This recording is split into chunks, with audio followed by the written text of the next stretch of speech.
Yes, you're live. Hello, everyone. Thank you so much for joining us today for our BCTC Live Student Forum. My name is Christina Robinson, and I'm the Director of Student Engagement and Leadership at BCTC at Bluegrass Community and Technical College. And I am excited to introduce our guest speaker today. We have our Dean of Operations and Healthy at Work Officer, Beecher McCarty, who will be talking today about what it will look like when we reopen our campus. So thank you, Beecher, for joining us. You're welcome. Yeah. Well, we'll wait for a few seconds as people are logging in and joining. I would just like to know from you, let's start out on a good note. There been any notably good things going on around campus or personally that's happened during quarantine?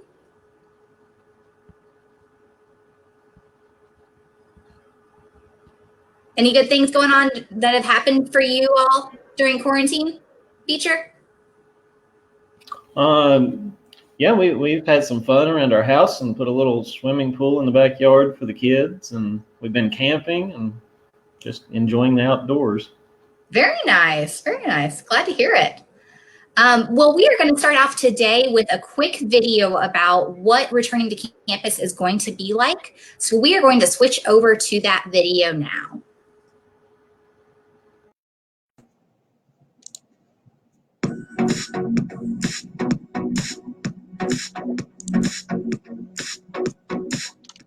Hello, BCTC family. I hope your summer is going well. Our campuses that usually are bustling with summer classes, fall orientation, and other student activities are quiet today. We're living in a challenging and unprecedented time. What we've known as a normal seems to be normal. Despite these challenges, we're very excited to welcome our students, faculty, and staff to our new normal this fall on our campuses. Our cross-functional leadership task force is actively working to prepare a flexible, comprehensive, and phased plan for instruction and service delivery on our campuses. We focus on your safety. This will involve changes to our classes, for our students, and our facilities. Our academic team is working hard to ensure that you have what you need to be successful this fall, regardless of what the pandemic may bring. The majority of our classes will be online or in the hybrid format, and any of our in-person classes will have a significant online component. So in case we need to move to remote instruction, that transition will be as smooth as possible. This will help us limit the number of people in a classroom and on campus to provide required social distancing and a safe and healthy campus experience. It will also provide quick transition to completely online instruction if necessary. In addition, we will continue to provide many support services that will aid students in their courses. The faculty, staff, and I are here for you. I'm excited to return to campus in the fall because I know I'll be healthy at BCTC. We'll be asked to self-report our health status, maintain social distancing, and wear a face mask. Our facilities department is working hard to prepare campuses for our return. Housekeeping continues to clean our campuses following CDC guidelines and healthy practices. The operations department is preparing entrances and exits, hallways, and signage that will promote social distancing, and security will monitor our entrances to ensure health checkpoint. But not all changes to our campuses are COVID-19 related. We've begun construction on our new building on Newtown campus, the Den, and the Advanced Manufacturing Center at Denver. We're excited about these new facilities. Even with all these change, there are some things that remain the same. Our commitment to serving our community, our commitment to your safety and the delivery of quality education, and most importantly, our commitment to put students first in all we do at BCTC. As we have done since the beginning of this pandemic, we will continue to communicate often and put your safety first this fall. BCTC is structurally and creatively prepared to weather this storm. And I hold this confidence that our college community, each and every one of you, will emerge from this challenge more united and stronger. And as always, remember, we all are in this together. We will overcome together, and we will come out of it even stronger. Keep up the good work.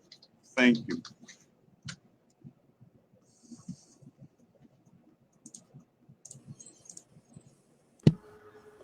All right. Well, thank you so much for showing that video. We are going to jump into our series of questions now for you, Beecher. So the very first question I have for you is, when can students return to campus, and for what reasons would students be returning to campus? Sure. So we have been having some students come in that had labs to finish over the past several weeks. Our summer 2 classes, there are very few of those that have an in-person component. So some of those students have started coming back and will be coming back in the weeks to come.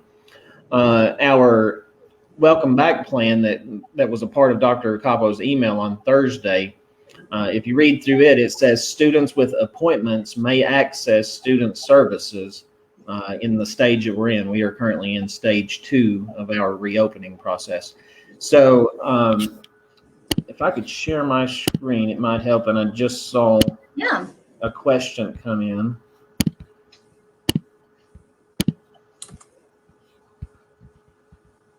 So I think you can see my screen now. If you can see the website here, the front page of the website, there is a tab at the top, the COVID-19 tab. So if you click on it and scroll down, there is a contacts quick reference. So you can find all this information. I just saw a question, how do I get in touch with DSS? And there's the information, the phone number and the email. So if you contact these different departments, you can check about making an appointment, and that is the best way to do that right now. Okay. Well, and that leads me into my next question of which employees are going to be on campus. And it sounds like in order to find that out, students will need to make an appointment with the different offices that they would like to meet with. Is that correct? Yes. And again, look for, Dr. Capo was putting out a weekly email every Thursday, and he will start providing more and more information on what services are available and who will be on campus. Over the past several months and weeks, it has been operations staff and people preparing buildings for faculty and staff and students to return. And this week we started ramping up some more services, some more people getting in. So each week we're going to have more and more employees coming back and still trying to work remotely where possible to keep people safe. Okay, great. Good to know. So let's walk through what a normal experience for a student might look like when they return to campus. I know that classes are going to be mostly hybrid, meaning students will be returning to campus in fall. That's our plan. So when they go to campus, and let's say it's at the Newtown campus, what will that look like for them? So right now we have check-in stations at each of our campuses. The check-in station, we've put this out in several different instances and emails. And the check-in station at Newtown is in the lobby of the classroom building. So you would go into the lobby of the classroom building, check in, kind of state your purpose. We're asking students, faculty, staff, everybody to be aware of their own health status. So it's a really good idea if you're checking your temperature to make sure you're healthy before coming. We also offer health checks at the door. So when you come to the door, we will ask if we can take your temperature. It is a gradual process. We're opening different areas gradually. And so in the fall, it will be, like you say, as many people as possible still working remotely or taking classes remotely. Those classes that we need to have in person, we will do so, and we will have desks spaced out 6 feet apart. We have our classrooms set up to maintain that social distancing. There's signage all across our campuses with reminders, social distancing. Even the restrooms are set up to where social distancing is still going to be used. And there are a lot of small changes. Water fountains are not accessible, for example. Shared appliances are not available, for example. So a lot of small changes, but overall we're still the same BCTC in the same campuses. Okay. So with you saying that the check-in station is going to be in the classroom building, does that mean all classes will be held in the classroom building? No. So that's a good question. So for now, you would check in at the lobby of the classroom building, and then you would state that you're going to the SEC building for whatever purpose, the class or tutoring session or whatever that may be. And then they will tell you how to access the SEC, which entrance to go to, and someone will let you in. Okay. That's great to know. It's important to remember that it's an evolving situation. So right now we're doing what works for now. As we get more students and more employees back, we may have to change our approach a little bit. So just remember for the fall that, we are learning as we go and making things better. So things might change a little bit between now and then. Oh, right. Yeah, this is an ever-changing process. So as we find out more information, so that's a great point. So just a quick follow-up with that. Is there any differences to how it will look on other campuses? No, it's basically the same formula at each campus. So you would check in, kind of state, where you're going that day. Part of our check-in process, and we'll talk a little bit about contact tracing and requirements as far as health departments and health concerns. What we need to keep track of who's on our campuses, where they're going, and why. That way, if something happens, a situation occurs, or someone tests positive, then we can help provide information to the health departments. But basically the same formula across all of our campuses, yes. Okay. Well, and it's like you knew what the next question was going to be. How is contact tracing going to be handled, both for students and for employees?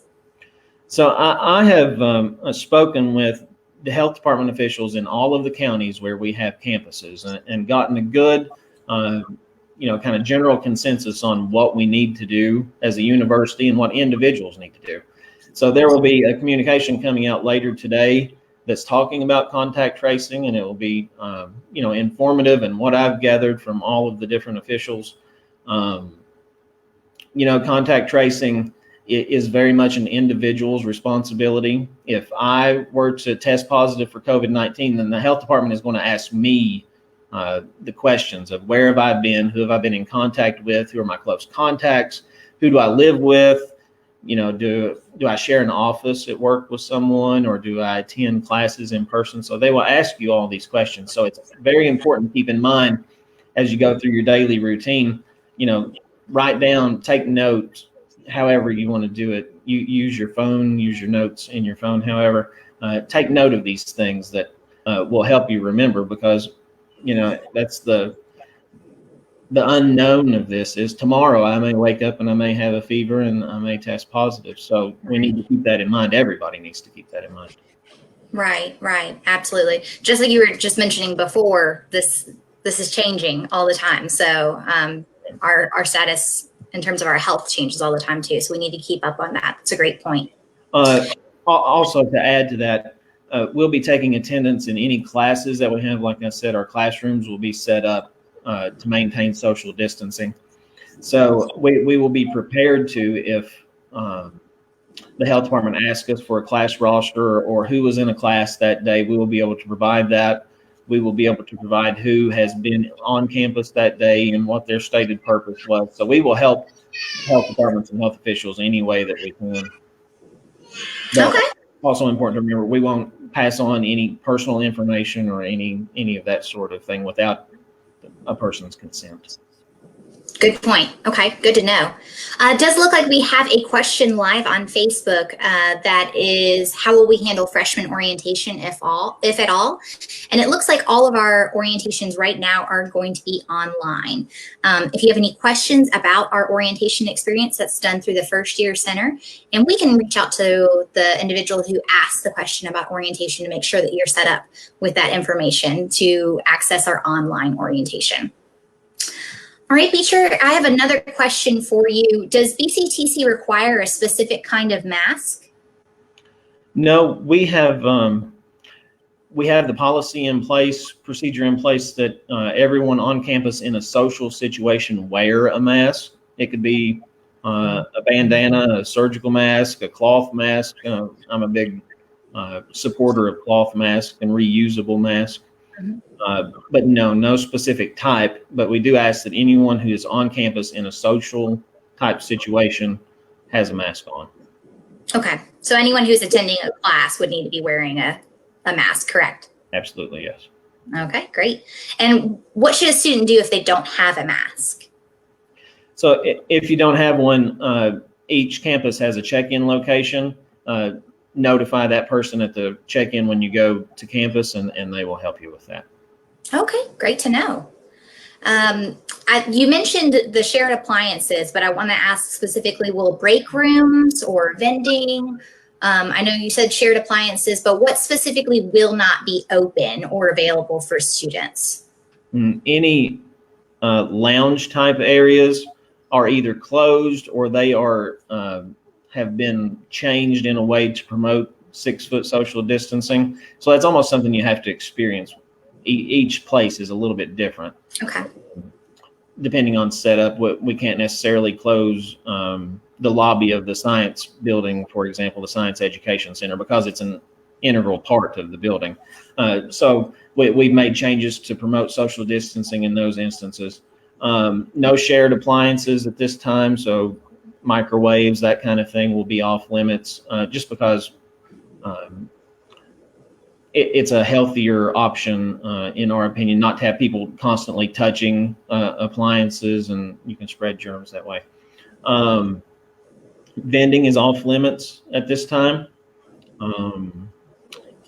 Any kind of lounge, break rooms, that kind of thing. If it's an area that we can close, we are closing those at this time to help promote social distancing and keeping everyone healthy. That's our main concern. Okay. Well, and a good comment for us to make to all of our students who are watching right now is that if you are going to be on campus during a mealtime, do want you to plan ahead for that. You should be bringing your own food and drink, and make sure it's not something that you would need to microwave, because those will be off limits.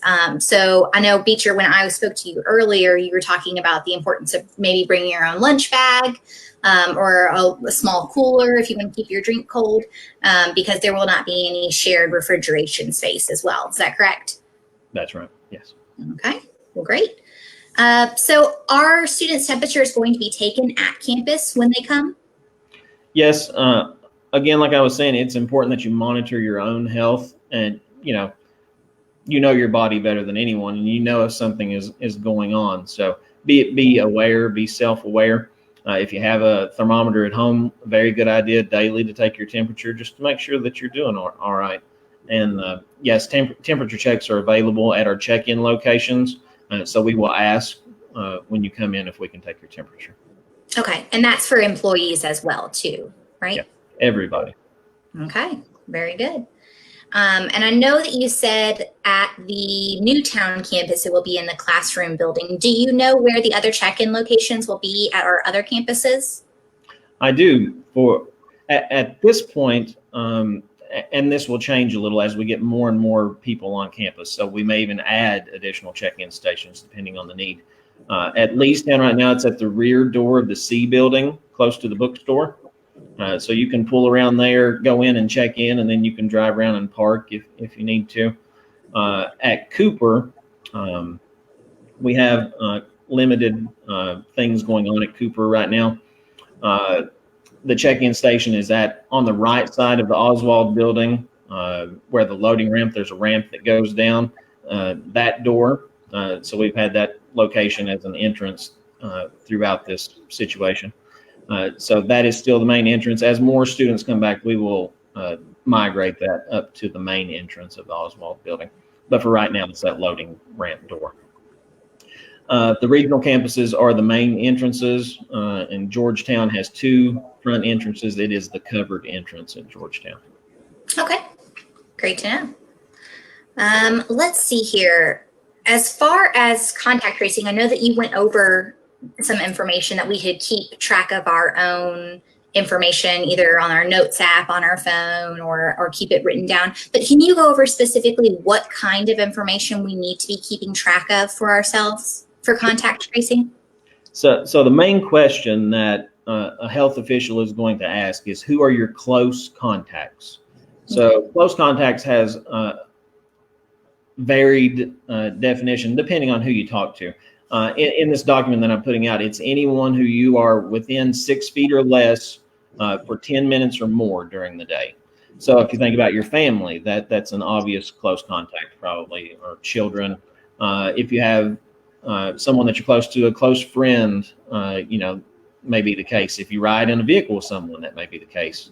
There's a lot of different instances. So I would say anyone who you would consider a close contact is what you should be keeping track of. And that's the main thing that the health officials are going to be looking at.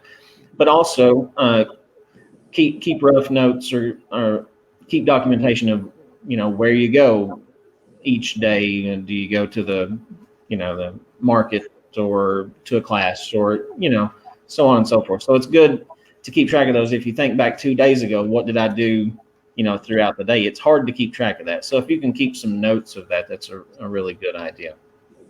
Okay. And let's see here. Looks like those are the majority of the questions that I have for you. I did want to mention to students who are watching right now, I did hear you say that the entrance for the Cooper campus, I just want to let students know right now, we are not offering services at Cooper campus. That is for employees. But if you do need any student services, the majority of our student services are going to be offered at the Newtown campus for the time being. If you're a Lexington student, now if you're a regional student, then you'll need to contact those offices to be able to reach out and see when you can come in for an appointment there. Is that your understanding, Beecher? Yes. Okay, great. Okay, well, those were the majority of questions that I have for you. Do you have any other information that you think is really important for students to know as they prepare to come back to campus, what this will look like? Just kind of as a recap, I could say social distancing is very important. We have a lot of reminders, a lot of signage. We have our spaces, we have our classrooms set up to promote that social distancing. So we want everyone to be respectful of that, employees, faculty, students, staff, everyone, maintain that social distance. That's one of the best things that we can do. Wear a mask, and wearing a mask can be difficult to do all day long, but it is for the good of everyone. So, wear that mask, keep it with you, have several. I like having cloth masks and laundering those. Always a good idea.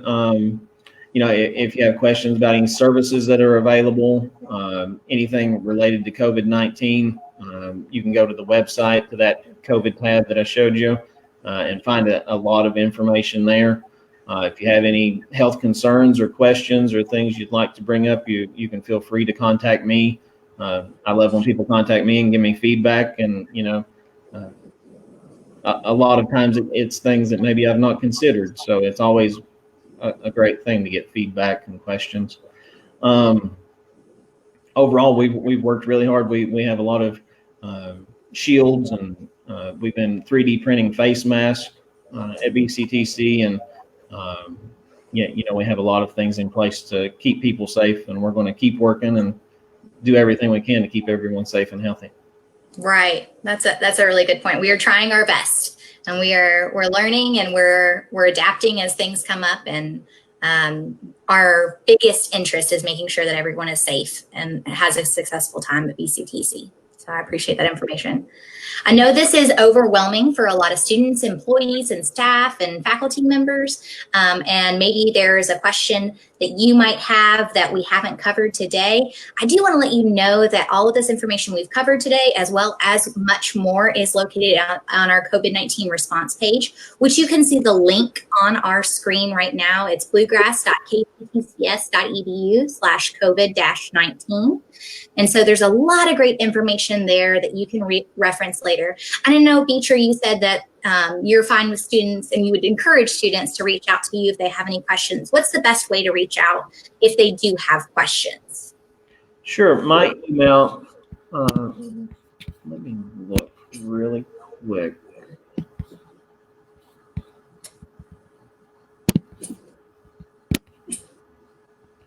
I was curious if it was on the Healthy at Work Officer Q&A on the webpage. I don't see that. We will make sure it is on in that Healthy at Work tab. It may be.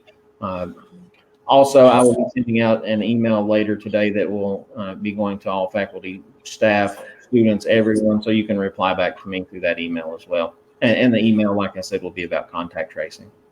Okay, great. Well, and speaking of email, I did want to encourage all students. You did receive an email from Dr. Acapo last Thursday. I encourage you to read back over that if you haven't read through that already, because specifically there is a survey about returning to campus. It's very short, it's just 3 questions. Should take you about maybe even less than 5 minutes to complete. It really is going to be helpful for us, though, so we can best prepare for students as you all come back to campus. We need to know from you all what you need from us. And so I would encourage you all to go back into your emails. Again, that's going to be an email from Dr. Acapo last Thursday, and it will have a survey on it, just a 3-question quick survey, and it would mean a lot to us if you would fill that out so we can get that information from you. As you can see here, we have Beecher's email up underneath his screen here so that you can reach out to him if you have any questions. And I did want to let you know too, since we are talking about healthy at work and ways to return to campus, I do want to encourage you, there are lots of different ways to get involved this summer. And as we are returning to work, returning to campus, there are a lot of things that are going to change. But one thing that remains the same is that we want this to be a good experience for you. We want to be a place of encouragement. We want to be a place of community for you as at Bluegrass Community and Technical College. So I'd encourage you to get involved with our different student engagement and leadership activities that we have available. I actually have a couple of different options that are coming up that specifically are about health. We have a walking challenge that's going on right now. We also have classes that are streamed, that are workout classes. You're welcome to join in. And we have things like a baking competition going on. I'm doing Netflix viewing watch parties. We're playing online games together through Jackbox games. And so there's a lot of great information that is available to you all about ways to get involved. So I would encourage you to look at the Student Engagement and Leadership website. As you see here underneath my name is SEAL. That might be the easiest way to search for it on the website to find out ways about getting involved. So again, I just want to encourage you all, look back at your email from last Thursday. There will be an email from the BCTC president, Dr. Acapo, that will have that quick 3-question survey for you all. It means a lot to us for you to fill that out and give us feedback about what's going on. So that is all the information that I have. Beecher, do you have anything right before we sign off? I don't think so. Thanks for inviting me, and if anybody has any questions or comments, just let me know. All right, wonderful. Same for me. If you all have any questions about ways to get involved or questions in general, be sure to leave that on our as a comment on our Facebook page here, and we will get back to you. Thank you so much for joining us, and we hope that you all stay healthy and stay safe. Thanks.